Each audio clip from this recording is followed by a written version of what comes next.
இப்போ வந்து பார்த்தீங்கன்னா, நீங்க இருக்கக்கூடியது வந்து மொடக்குறிச்சி தொகுதியில இருக்கிறீங்க. இப்போ மொடக்குறிச்சி தொகுதியில வந்து பார்த்தீங்கன்னா, என்னென்ன திட்டங்கள் கொண்டு வந்தா இப்ப ஏன்னா அது ஒரு கிராமம் சார்ந்த பகுதியாவே இருக்கு. நீங்க ஈரோடு மாவட்டத்திலேயே ஒரு பெரிய தொகுதி அப்டின்னா, மொடக்குறிச்சி தொகுதி தான். மத்த தொகுதிகள காட்டிலும் ஒரு பெரிய நிலப்பரப்பு கொண்ட ஒரு தொகுதி, தமிழ்நாட்டிலேயே சொல்லப்போனா ஒரு நிலப்பரப்பு அதிகமா கொண்ட தொகுதி எதுன்னு கேட்டீங்கன்னா, மொடக்குறிச்சி தொகுதி தான்.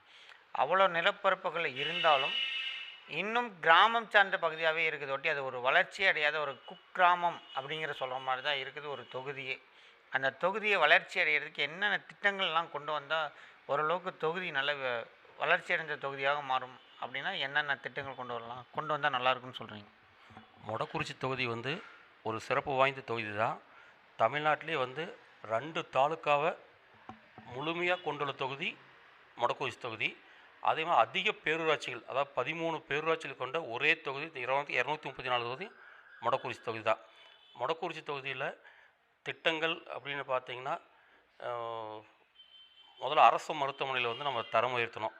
அது வந்து அரச்சலூர், மொடக்குறிச்சி, சிவகிரி, கொடுமுடி இந்த 4 மருத்துவமனையும் தரம் உயர்த்தணும்.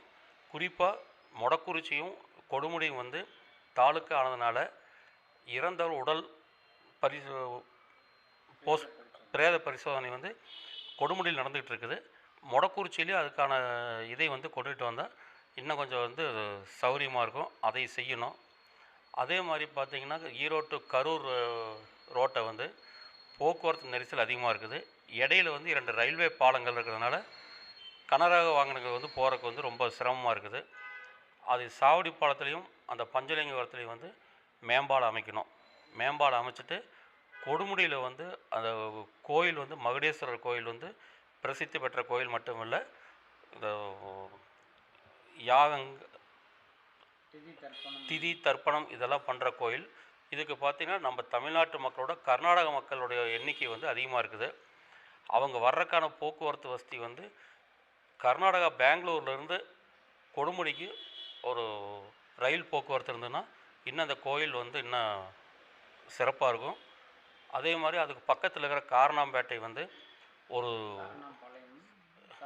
சாரி காரணாம்பாளையம். காரணாம்பாளையத்தில வந்து ஒரு சின்ன செக் டேம் மாரி தான் இருக்குது. அந்த செக் டேம் பொறுத்தவரைக்கி, ஒரு சுற்றுலா தலமா பார்க்கா பண்ணோம்னா, அந்த கோயிலுக்கும் அருகாமையிலேயே இருக்குது. ஒரு 2, 3 கிலோமீட்டருக்குள்ள இருக்குது. கொஞ்சம் சுற்றுலா தலம் டெவலப் பண்ணா, அங்க இருக்கிற மீனவர்களுக்கும் அவங்களுடைய வாழ்வாதாரம் மேம்படும்.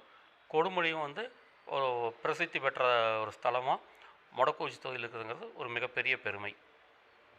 இப்போ வந்து பார்த்தீங்கன்னா, அரச்சு